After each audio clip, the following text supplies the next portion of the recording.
Evening. फिर से एक बार हम लोग मिले हैं। आज हम लोग वही अपना लेसन देख रहे थे, कंटिन्यू करेंगे, जिस लेसन का नाम था शाल। मैं थोड़ा आपको जर्नी बताता हूँ शाल के। हम लोग राग जाधव जिसके लेखक हैं, ज्याचे लेखक आहेत, आणि हेही लेक्चर मी मराठी आणि हिंदी या दोन्ही भाषेमध्ये घेणार आहे, कारण जेणेकरून सर्वांना समजावं या दृष्टीने, जेणेकरून समजावं सर्व. आपण या पाठामध्ये अभ्यासलेलं प्रस्तावना जर आपण पाहिली तर आपल्या लक्षात येईल की या प्रस्तावनेमध्ये आपण पाहिलेलं की शालीविषयीच्या लेखकाच्या आठवणी या ठिकाणी या पाठातून व्यक्त झाल्या आहेत. वस्तूशी निगडीत निर्जीव वस्तू के साथ जुड़ी हुई अपनी कोई भी याद या अथवा कुठला प्रसंग हे हमारे लिए बहुत मायने रखता है, आपल्यासाठी फार महत्वाचा असतो, हेच लेखकाने या पाठातून आपल्याला दाखवण्याचा प्रयत्न केलेला आहे. मैं आपके सामने स्क्रीन दिखा रहा हूँ, ये हम लोग पढ़ चुके हैं. जहाँ से हम लोग पढ़ने वाले हैं, जिथून आपण आज सुरुवात करणार आहोत. मी त्या स्क्रीनवर येतोय. तुमच्या हे सगळ्यांच्या लक्षात असेलच, तुम्ही धडा वाचला असेल तसं मी आशा बाळगतो. ठीक है, यहाँ से हम लोग स्टार्ट करेंगे. आपण आलेलो लेखकाने त्याच्या मित्रांना सगळ्या शाली दिल्या आणि त्याला सांगितलं की तू बाबा सगळ्या शाली वाटून टाक. पण लेखकाच्या मित्रांनी काही त्या शाली वाटल्या नाहीत, क्योंकि वो बडा ईमानदार था. त्यामुळे लेखक सांगतोय, हळूहळू मी सगळ्या शाली वाटून टाकल्या. गरीब श्रमिक म्हणजे कष्ट करणारे लोक, मेहनती लोक. या सुमारास लेखक पुण्याला होता, त्यामुळे लेखक सांगतो या सुमारास त्याने उसी वक्त लगभग मी शनिवार पेठ हा जो ही जी जागा आहे, ही जागा आहे पुण्याला.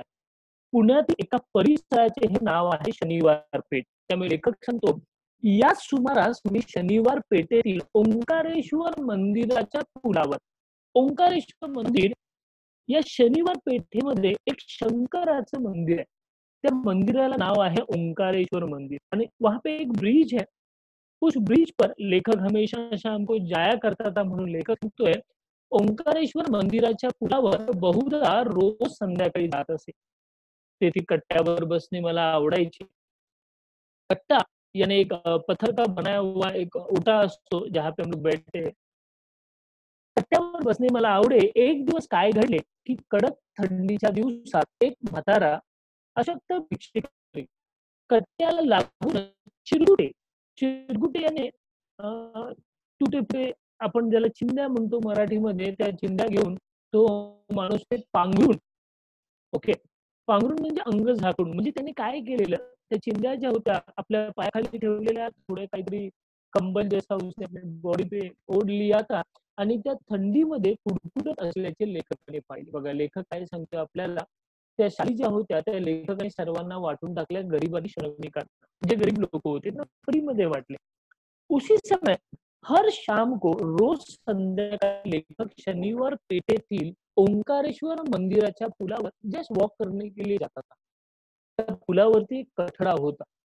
लेखक नेहमी त्या कट्ट्यावर बसायचा, कारण त्याला त्या कट्ट्यावर बसणं आवडायचं. लेकिन एक दिन लेखक ने देखा, एक दिवस लेखकाने बघितलं, त्या कडक थंडीच्या दिवसात एक म्हातारा अशक्त यानी कमजोर, म्हातारा यानी बूढ़ा, भिक्षेकरी याने पैसे मागणारा, भीक मागणारा एक माणूस आपल्या पायाखाली काही चिरगुटे टाकून बसलेल्या होत्या, आणि त्याने अंगावर पण काहीतरी कांबळी असं ओढून घेतलेलं लेखकाने पाहिलं. लेखकाला फार वाईट वाटलं.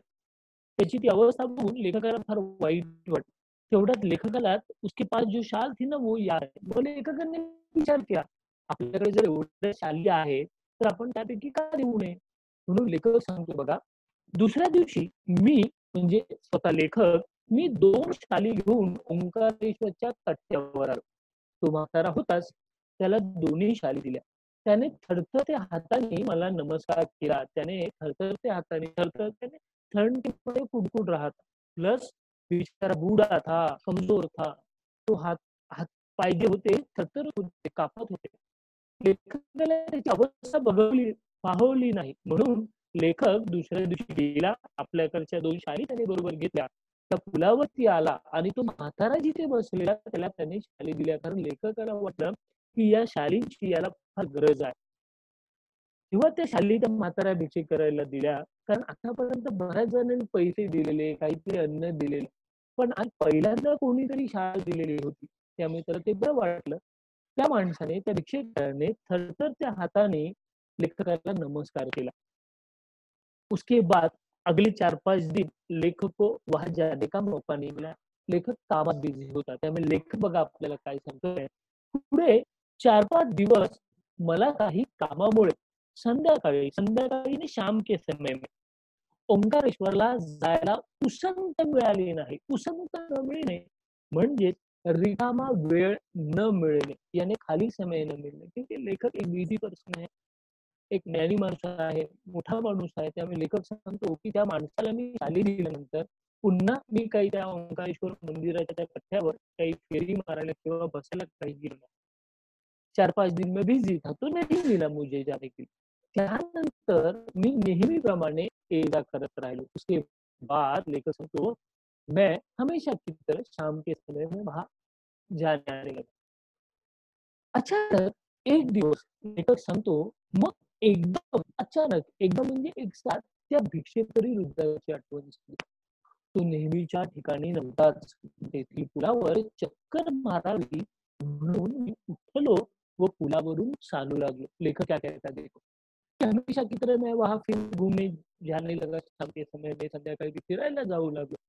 आणि फिरता-फिरता लेखक जेव्हा त्या जागेवर आला, ज्या जागेवर तो भिक्षेकरी म्हातारा बसलेला होता, तो अशक्त म्हातारा बसलेला होता, उसने वहाँ पे देखा, तो उसे उसकी याद आई, लेकिन उस दिन वो भिक्षुकरी वहाँ पे नहीं बैठा. मग लेखकाला समजलंच नाही, की हा नक्की गेला कुठे? मग लेखक उस पूल पर, त्या ब्रिजवर चक्कर मारावी म्हणून लेखक उठला आणि त्या पुलावरून चालू लागला. चलने लगा. भिक्षेकरी भीक मागणारा, वृद्ध म्हणजे म्हातारा. चक्कर मारणे म्हणजे इकडून-तिकडून फिरणे. जैसे हम लोग कभी-कभी बाजार घूमने जाते हैं, त्याला मराठीमध्ये म्हणतात चक्कर मारणे आणि चक्कर येऊन पडणे म्हणजे बेशुद्ध पडणे. चक्कर मारणे म्हणजे इकडून-तिकडून फिरणे. चालू लागलो. लेखक चलते-चलते बघा कुठपर्यंत आला. चालत-चालत कुठपर्यंत आला. पुलाच्या जवळपास मध्यावर तो भिक्षेकरी म्हातारा दिसला. मी लगबगीने त्याच्याकडे गेलो. पाहतो तो काय, तीच चिरगुट्टे अंगाखाली व अंगावर तेच कुडकुडणे, तेच दीनवाणे जीने. मी म्हटले, "बाबा, तुम्ही मला ओळखले?" लेखक क्या कहतात. लेखक म्हणतो, त्या पुलाच्या जवळपास मध्यावर तो भिक्षुकरी म्हातारा दिसला. म्हणजे त्या भिक्षुकरी म्हाताऱ्याला शोधत लेखक त्या पुलावर चालत होता. जेव्हा लेखक त्या पुलावर चालत गेला, तेव्हा अगदी त्या पुलाच्या जवळपास सेंटरला मधोमध तो भिक्षुकरी म्हातारा लेखकाला दिसला. लेखकाने त्याला ओळखलं. हां, यही है वो बूढ़ा. लेखक लगबगीने म्हणजे घाईघाईने, जलद, त्वरित त्या माणसाकडे, त्या भिक्षुकडीकडे गेला. लेखक ने उसे शाल दी, तो लेखक को लगा शायद वो शाल पहन कर बैठा होगा. और पाहतो तो काय, लेखक ने जब उसे देखा, तो फिर से लेखक को वो भिक्षुकरी उसी अवस्था में दिखाई दिया. त्याच अवस्थेमध्ये दिसला. तीच चिरगुटे अंगाखाली आणि अंगावर. वही जो पहले जैसी स्थिति में बैठा था, उसी स्थिति में फिर से बैठा था और वही कुडकुडणे म्हणजे थंडीने तो कापत हुआ. ठंड लग रही थी उसे आणि तेच दीनवाणे जीने, दीनवाणे म्हणजे गरीब परिस्थितीमध्ये जगत होता. जीणे म्हणजे जगत होता. लेखक को रहा न गया. लेखक काय म्हटला बघा, मी म्हटले, लेखक म्हटला, "बाबा, तुम्ही मला ओळखले? आपने मुझे पहचाना?" त्यावर तो भिक्षुक काय बघा, त्याने काय केलं, त्याने नकारार्थी मान हलवली. कारण लेखक उसको पहली बार मिला था, उसने सवाल दी थी. वो कोई दर्दी लेखक को मिलने वाला व्यक्ती नहीं था. जेव्हा लेखकाने त्याला विचारलं, "बाबा, तुम्ही मला ओळखले का?" तो भिक्षुकाने जब ये सुना, त्याने नकारार्थी मान हलवली. नकारार्थी म्हणजे नो. मान हलवली यानी उसने अपने गर्दन को ही नो की पोजीशन में घुमाया और उसे ना कहा. लेखक पूरा अचंबा हो गया. अरे, ये मुझे भूल गया. मग मीच म्हटले, तो लेखक ने उसे थोड़ी याद दिलानी. वो कौन है? क्या मिलने आया? लेखक काय म्हटलं बघा, "बाबा 5-6 दिवसापूर्वी 5-6 दिवसांपूर्वी, माफ करा, दिवसांपूर्वी मी तुम्हाला 2 शाली दिल्या होत्या, आठवते का?" वो कहता है, लेखक उस भिक्षे करीब बूढ़े से कहता है कि बाबा, आपको याद होगा आप वहाँ पे उस जगह बैठे थे, मैं आपके पास आया था, आप ऐसी अवस्था में बैठे थे, मुझे रहा न गया, तो मैंने दूसरे दिन आपको तुम्हाला 2 शाली आणून दिल्या होत्या, आठवते का? जब लेखक ने ये कहा, त्यावर म्हातारा खुलला. खुलला म्हणजे अतिशय आनंदित झाला. वो पुन्हा हाथ जोड़ून काय म्हणाला बघा, लेखक ने जो मुझे याद दिलाई कि मैं आपको मिलने आया था, 2 शॉल मैंने आपको दिए थे. तेव्हा त्याला आठवलं, अरे हां, हां, हां, यही वो इंसान है. त्यामुळे तो खुलला. खुलला म्हणजे खुश झाला. दोन्ही हात त्याने जोड़ले. गरीब था बेचारा, बेबस था, लाचार था, कमजोर था. हाथ जोड़कर अपना पेट भरना उसका दिनक्रम था. त्यामुळे लेखकासारखा भला माणूस जेव्हा त्याच्या जवळ आला, तेव्हा त्याने हात जोडून म्हणाला, "हे भल्या माणसा." अच्छा, भल्या म्हणजे मोठा किंवा चांगला माणूस. लक्षात घ्या. लेखकाने त्याला मदत केलेली होती. त्यामुळे लेखकासाठी त्या माणसासाठी लेखक एक चांगला माणूस होता. त्यामुळे त्यांनी म्हटलं, "हे भल्या माणसा, तू लई मोठा." लई म्हणजे खूप. तू म्हणजे लेखक मोठा आणि खूप चांगला माणूस आहे. म्यासनी म्यासनी म्हणजे मला, म्यासनी म्हणजे मला तू शाली दिल्या. तूने म्हणजे शाल दी.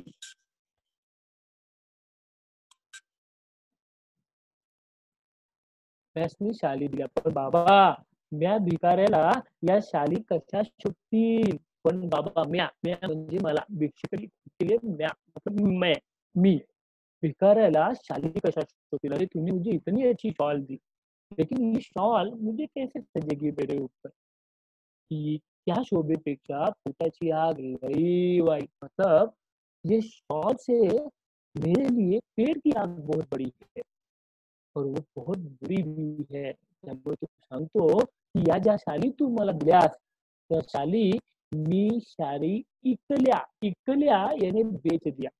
इकल्या याने विकल्या. वो 2-3 दिवस पोटभर जेवून घेतलं बाबा और 2-3 दिन मैंने अच्छा खासा खाना खाया.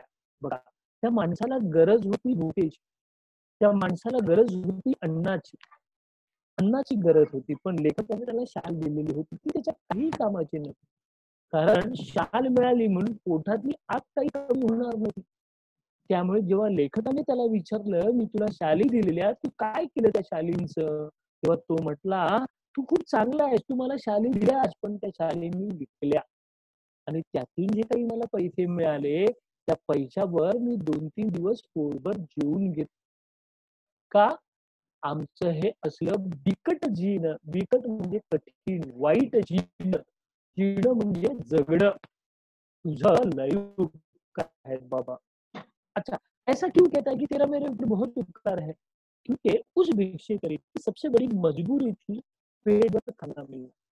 और लेखक ने शॉल तो एक अलग दृष्टिकोन से उसे दी थी. त्यात तो थंडीत कुडकुडत होता, थंडी होती म्हणून दिलेली होती. पण त्याच्या बदल्यात त्या माणसाला 2-3 दिवस पोटभर जेवण मिळालेलं होतं. त्यामुळे लेखक सांगतो, "तुझं लई उपकार आहेत बाबा." आणि लेखक आपल्याला काय सांगतोय बघा, शालीची शोभा आणि ऊब, तो पोटाची आग आणि अन्नाची ऊब. लेखकाला इथे फरक समजला लक्षात घ्या. शालीची शोभा आणि ऊब, शालीतून मिळणारी ऊब यापेक्षा पोटाची आग आणि अन्नाची ऊब ही खूप महत्वाची आहे.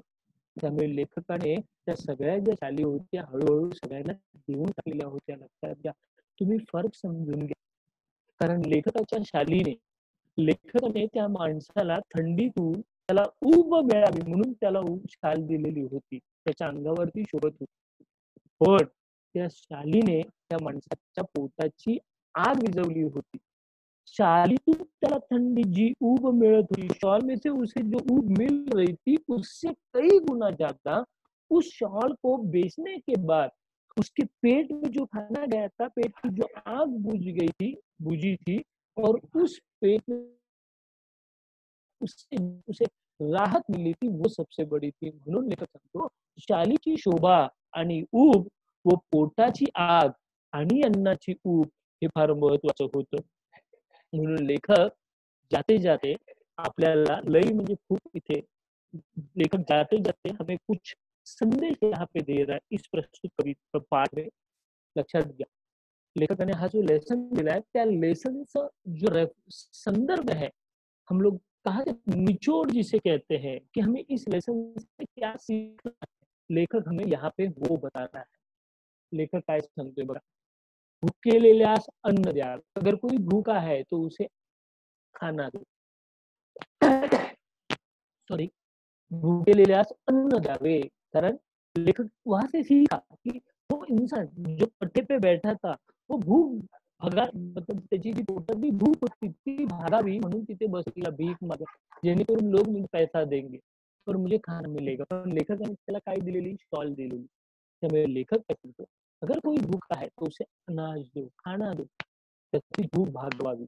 अगर कोई प्यासा है तहानलेल्यास तहान ले लिया यानी कोई प्यासा है तो उसे पानी दो. उसे खाना दे के कोई मतलब नहीं. उससे प्यास लगी है. लेकिन अगर आप ये भी नहीं कर सकते यानी किसी भूखे मुंगे को अगर आप खाना नहीं दे सकते, किसी प्यासे को आप पानी नहीं दे सकते, अगर ये भी आपको नहीं जमा तर अभाग्यांना, अभागी यानी गरीब सन्मानाच्या शाली तरी द्यावा. अभी इसका ना अर्थ स्टूडेंट अच्छी तरह से समझ ले. ये सबसे कठिन लाइन है अपने पाठ की. अभाग्याला सन्मानाच्या शाली तरी द्यावा. देखो कितने ऐसे बेबस कमजोर गरीब लोग है. अशी किती गरीब लोक आहेत जे अभागी आहेत जे कमजोर आहेत जो परिस्थिति परिस्थिति के मारे गरीब है. समाज उन्हें वो सम्मान नहीं देता. समाज उन्हें हीन दृष्टिकोण से देखता है. जो दो वक्त की रोटी उन्हें नहीं मिलती. न खाने के लिए छत है, नहीं उनके पास न पैसा है, न जमीन, न जायदाद आहे. माणूस म्हणून फक्त ते जन्माला आले पण माणसासारखं त्यांना जगायला मिळत नाहीये. ऐसे जो अभागी है, जिन्हें समाज उतनी हैसियत उतनी मतलब इज्जत नहीं देता, ऐसे जो अभागी है, उन लोगों को कम से कम हम लोग सम्मान तो देंगे. उनका अपमान नहीं करेंगे. सन्मानाच्या शाली द्याव्यात याने उनको सन्मान दो. लक्षात घ्या. लेखक आपल्याला हाच मेसेज देतो या पाठामध्ये.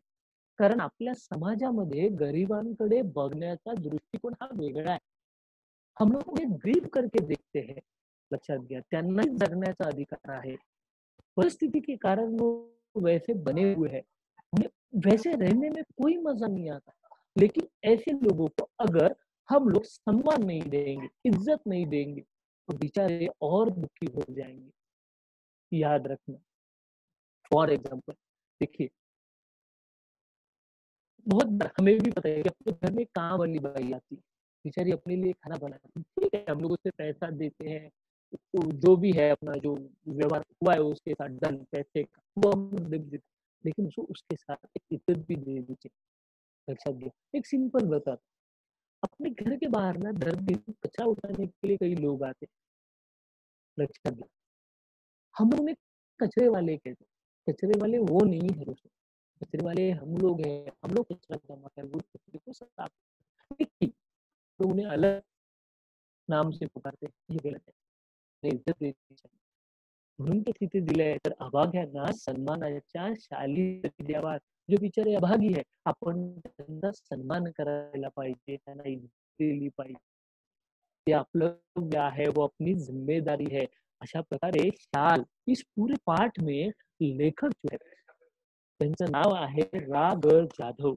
इन्होंने इस पूरे पाठ में किसी भी निर्जीव वस्तु के साथ जो अपनापन एक जुड़ा हुआ होता है. हम लोगों ने लास्ट लेक्चर में उसके बारे में डिस्कस किया की हे जे नातं जडलेलं असतं त्याचा संदर्भ इथे दिला है. इस प्रकार पूरे पाठ में लेखक ने स्वाल के बारे में बताया. दोस्तों यहाँ पे अपना ये लेसन जो है ये खत्म हो जाता है. इस पार्ट का होमवर्क है आपके लिए. सबसे पहला तो होमवर्क ये लेसन आपको जोर से जोर मोठ्या आवाजामध्ये हा लेसन तुम्हाला घरी दोनदा वाचायचा आहे. लक्षात घ्या. वाचताना तुम्हाला त्रास होईल, ज्यांना मराठी जमत नाहीये, त्यांना थोडं त्रास होईल, पण हार नहीं मानना है दोस्तों. आपल्याकडे चांगला वेळ आहे. आता आपण दिवसभर घरी आहोत, त्यामुळे आपल्याला तो वाचायचा है और 2 बार पढ़ने के बाद आप थोड़ा नोट डाउन कर लेना. मैं आपको क्वेश्चन नंबर बता रहा हूँ, वो आपको लिखने हैं. Please write down. ओके, मैं आपको बता रहा हूँ, अगर आपके पास टेक्स्ट बुक है, तो टेक्स्ट बुक के नीचे पेज नंबर 8 और पेज नंबर 9, इन दोनों पे question number 1, question number 2, question number 3, question number 4, question number 5, question number 6, question number 7, ये 7 क्वेश्चंस आपको नोटबुक में लिखने हैं विद आंसर. मैं फिर से रिपीट करता हूँ, होमवर्क आपको, तुम्हाला हा लेसन 2दा घरी जोरात वाचायचा है. काइंड रिक्वेस्ट, मनी मन में नहीं पढ़ना है, आपको जोर से पढ़ना है. ओके. दूसरा, राइटिंग के लिए होमवर्क है. पेज 8 आणि पेज नंबर 9, पान क्रमांक 8 आणि पान क्रमांक 9 यावर प्रश्न क्रमांक 1, प्रश्न क्रमांक 2, प्रश्न क्रमांक 3, प्रश्न क्रमांक 4, प्रश्न क्रमांक 5, प्रश्न क्रमांक 6, प्रश्न क्रमांक 7 हा तुम्हाला लिहायचा.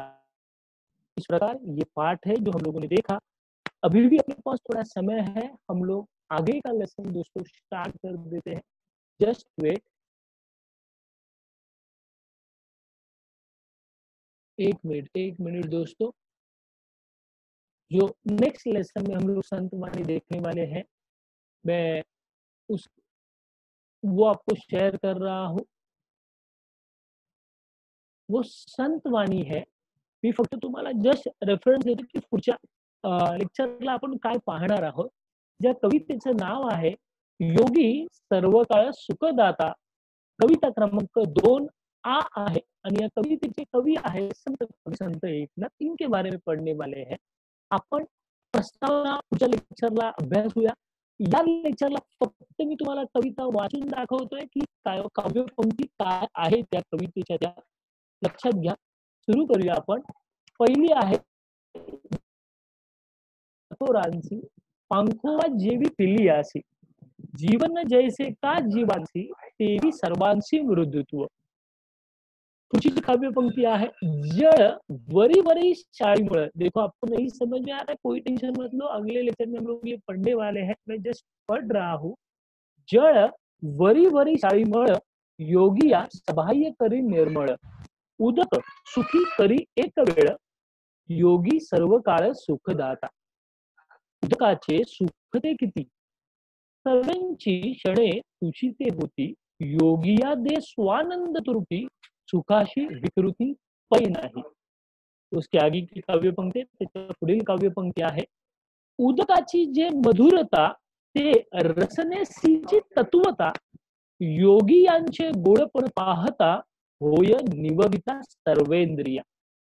मेघमुखे अधपतन, उदकाचे देखुनी जाण, अधपाते निवतिजन अन्नदान सकळांची.